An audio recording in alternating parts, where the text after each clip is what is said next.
Christmas. Merry Christmas, Hannah. Merry Christmas. Hopefully you can hear that. We're both cooking. Oh no, it's full. I'm just filling up the water for the robot vacuum thingo. And we're going to go clean Charlie's room. Because he's been playing a lot. He's had a big day. Tell you what. He's had a massive day for such a little man. It's his first Christmas and he's had lots of pumpkin. Oh, he loved it. He loved it. And what else? He had, oh, let's get a bit warm. I'm making toast, but I'm trying not to use electricity. So I'm normal. Well, he had ham and eggs and cheese for breakfast. He did. Oh, that was a good breakfast. And then for lunch, we did chicken and more ham and pumpkin and potato and pasta. He didn't have pasta salad, so he'd have the rest of it. What? What do you mean? He didn't have much. We're talking about what Charlie ate. And But then you said dinner, I didn't get it. I was like, there was had, more pasta salad that I was not allowed. And then the dinner we had leftovers, and Charlie also had some caramelized pears. How would you use to phrase it? Not burnt, caramelized. Caramelized. Pear and banana puree. She may have left it on the stove to caramelize a little bit too long, but that makes it more, what's the word? Delicate. No, what's the word? Oh, I got a mental blank. Decadent. It's decadent. Anyway, so Christmas was great. It was simple. Normally we go out and drive and big things. I said to Hannah, I just want a Christmas for once that is just our family. We just get to focus on our family. There's no big events, big things, and it was beautiful. Did you have a good day? Be real. A lovely day. You hesitated. I truly had a lovely day. It was different as a parent. You're looking fine, by the way. You're looking good. I'm so proud of you. Yeah, I've never had a Christmas where I'm in charge of being the parent. So it was interesting having I built a tent today for Charlie. The little play thing outside? Yeah, he had the play tent. He's got a little play tent now. He's very, very cute. Well, you're a great mum. You're a really, really good mum. I texted Hannah last night or this morning or something. I can't remember. So? Yeah, I see you're a really good mum because you're really, really patient. Hannah has a lot of patience and a good heart. I don't really have another choice. Well, You're either patient with a kid. Thanks, Tim. That's such a nice compliment, It's Tim. really sweet of you, but the reality is, regardless of whether you're feeling patient or not, you still have to look after the kid. Yeah, that's true. What are you doing right now? Right now, I am making orange and turmeric gummies. Wow. Because we have a lot of oranges. That's true. We do. I was juggling oranges. Charlie likes when I juggle the oranges, or try to, but if I... You drop them. No, he got mad when I dropped them, remember? Oh, also Charlie's learned to be scared of Tim sneezing. The really poor funny. kid. Oh my goodness. So oops. Oh no. We've got rubbish everywhere in the kitchen today. I mean, I just cleaned it. We've got, I get these every year. Big, especially where we are now. Big 100-pack for the summer. And I'm already halfway through this one. Plus I've gone through some from the end of last season. I get really, really bad hay fever, which means that I sneeze. And this morning I wasn't paying attention, I just sneezed and Charlie burst into tears and it was the saddest thing I've ever seen. I just spilled this everywhere. Did you? Oh, that's not good. Oh, Hannah. What did you do? Well. Oh well. Lucky it's gummy, you can just peel it off in a few minutes, right? Oh, that's an idea. I was going to try and wipe it up. Nah. Well, I mean, this has to sit in the fridge for 2 hours. I can't imagine how long it's going to sit on the bench. Yeah. I'm going to go butter some toast. I made some not margarine, what's it called? Marmalade out of some mandarins that we got. Remember the big mandarin haul? And it's kind of just been sitting there. And I was like, I'm not a big toast guy or a jam guy. I just didn't want to see them go to waste. So now I'm eating them. Because it's Christmas. I'm, being a bit slack with sugar. But I'm enjoying it too. It's good, We had a chicken. This is a nice chicken. Oh, true. Look what you did. You tattooed the bench. Christmas tattoo. Alright. I don't know. We're going to come back? We might be done. Last night we did end up watching The Grinch. We watched some of The Grinch. Hannah watched the first 20 minutes. I was the one who fought for The Grinch and I fell asleep within 15, 20 minutes. Yeah, she was like, I kept hearing, I'm like, Hannah, shut up. And then I just woke her up for all the meme parts that she loves. So. Yeah. And then so we spent today rewatching the rest of it in 20-minute bulk sessions. Charlie loved it. Charlie You show the video of Charlie laughing as well. Charlie, yeah. Charlie's very, very cute. He really loves the Grinch. He was sitting on my chest and we were watching the Grinch, and it comes to that part where he's like all scary, and Charlie just starts laughing his head off. Such a cute kid. I love that he enjoys fun. You know what I mean? I remember when I need to edit that interview with Caitlin. Yeah, Far there's out. so much we have to do. Oh man, I've been learning game development, or starting to, because I've hit a Your point. brain is jumping everywhere in this video. Oh, my brain's always jumping. This is my brain all the time. So I can put the things away? Sure. We need to re-level the fridge because look, it just does this. All by itself. Ready? Ready? It shuts by itself. Some might call it a feature. I thought it was a feature. Well, I don't know. Oh goodness. Where are you going? Hang on. Yeah. Oh. Oh, my goodness. You should see what I can see. Do you see what I see? It's a Christmas song, Hannah. So anyway, my brain is normal. It doesn't jump everywhere. But also, what was I talking about? Game development. That's right. Breath. Hold my breath. How long can you hold your breath for? Some people can do it for a long time. I can do a minute and a half. That's it. That's probably more than I can do. Oh, one of them is significantly shorter because I spilled it. Oh, shut up, I know. Oh, Oh, look at that. and that only makes 6 gummies. We are running low on veggies and stuff. Look at this. This is naughty Christmas. Naughty. But we got lots of eggs. Make watermelon ones. Oh, fun. We got watermelon. Yeah, we got frozen juice from last We time. got a dot. See it? No. You see, there's orange on your nose. No. No. Oh, well. You got it. Did it. Oh, I'm a very lucky man. So yeah, we're going to finish watching The Grinch. But I've been learning game design because I learned... I want a new challenge. And I've tried a couple of things that I'm not really that interested in. Health is a big one. I need to get my health together. I know that. But I've always enjoyed games. And I think the thing I enjoy most about games is how they're built and learning how they're built and why they're built a certain way. Like Hannah will just sit there scrolling her phone going, oh, nice, for 40 minutes as I'm explaining to her why RuneScape is built the way it is. Love you. But that sort of thing, it's intriguing. So I decided I'm going to try and build a game by the end of next year, even if it's just a basic one. I've got some ideas as to a really cool game I could do that takes into account a lot of the stuff that I like. I think it'd be really, really cool. Should I make another batch? If you tonight, Ah, because you're going to fall asleep watching The Grinch again. you're right. Sure to make more. Anyway, this is our Christmas. This was our Christmas. This is a very cool That Christmas. very first Christmas as a family of 3. That's it. That's it. We had a good Christmas. Zia's been very opportunistic. She loves when Charlie eats because Charlie shares. It's not good. Not on purpose.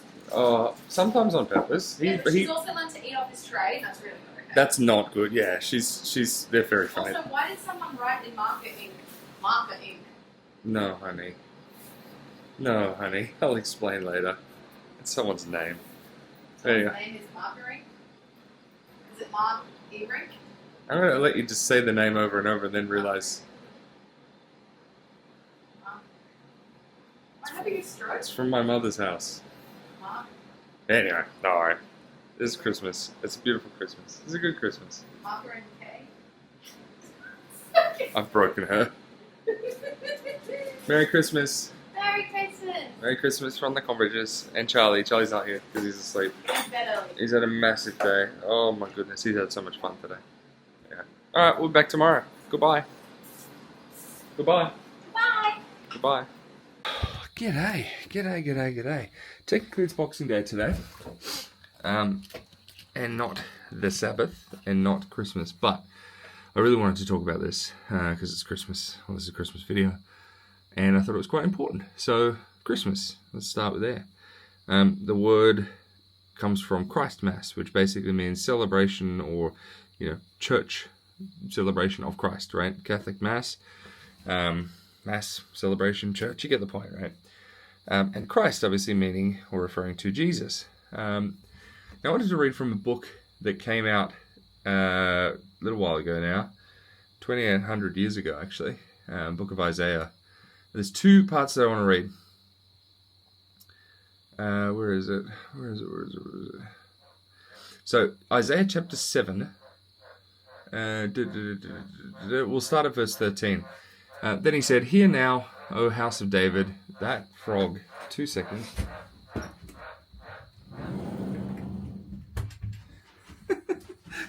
This is my second take. There were fireworks and frogs and all sorts. Anyway. So hear now, O house of David, it is a small thing for you to weary men, but will you weary my God also? Therefore the Lord himself will give you a sign. You ready for the sign?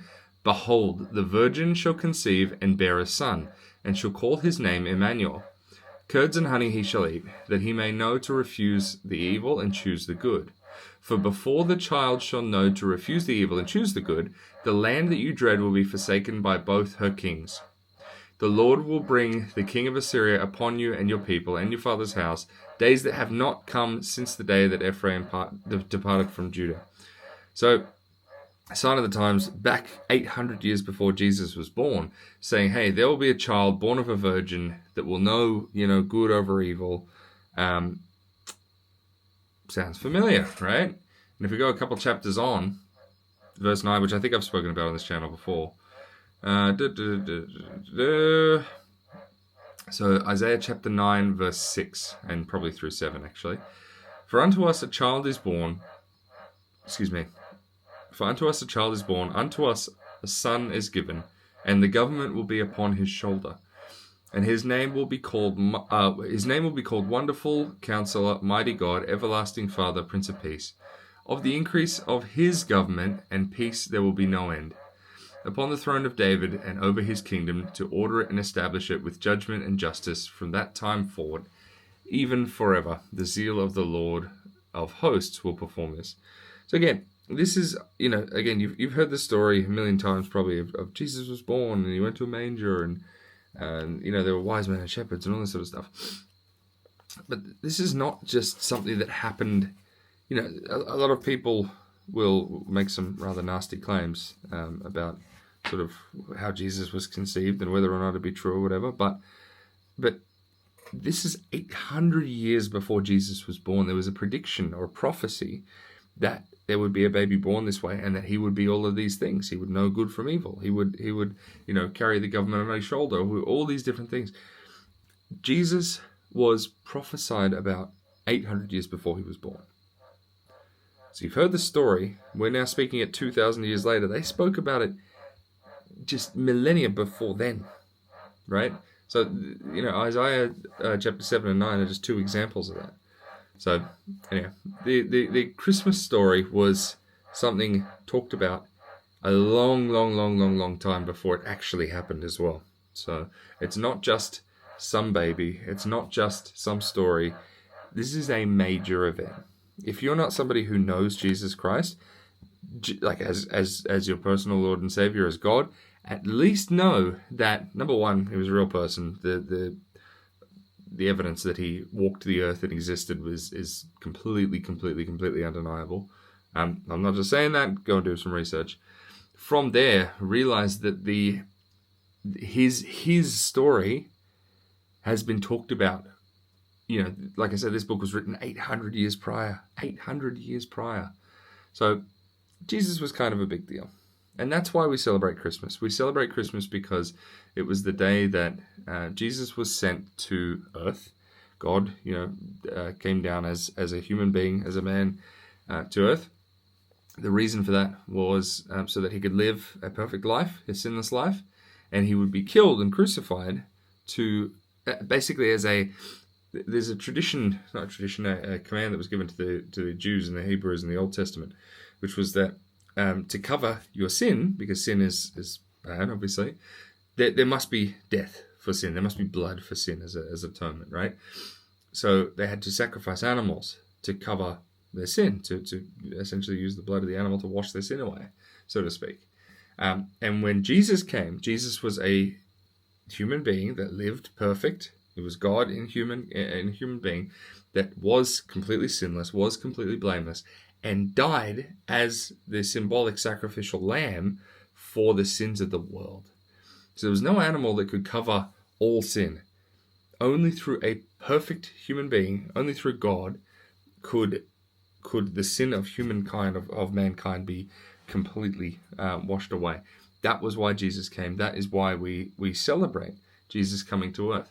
Jesus as well, right before he left the earth, I think I spoke about this last week actually, right before he was taken back. So he died, he rose again, he came back, And then he ascended up to heaven, and right before he did, he said to go out and make disciples of all the nations. So he gave us a command before he left. People ask why, it's been 2,000 years since Jesus died, and we're still sort of, living in this sinful world, and he hasn't, the prophecy of Jesus coming back and cleansing everything and finishing it all up basically hasn't happened yet. Why? Well, Jesus gave us a command. He gave us a job to do in the meantime, and that is to go out, spread the gospel, and make disciples in all nations, which is Luke something, I can't remember. So this is why we celebrate, because Jesus was born on this day, but we celebrate this time of the year to remember Jesus coming. And then he died, he rose again and he covered the sins of mankind, and he's given us a command to go out and spread this news. So that's why I thought, hey, look, it's critical that I, I share this on what is Christmas, because for myself and for my family, it is really the reason that we celebrate. It is why we celebrate. It is the whole purpose, not just Christmas, but for a lot of life. Yeah. I apologize for my wording today is a bit no good. I think I'm borderline got heat stroke from sitting out on the mower for too long, but but the truth stands. So this is what Christmas is about, and yeah, it's not just something that happened that we happen to remember for 2,000 years. It was talked about for hundreds, thousands of years before that Jesus was going to come, and that's exactly what happened 2,000 and whatever it is years ago. Yeah. That's it. Merry Christmas. Hope you had a great day and learn about Jesus.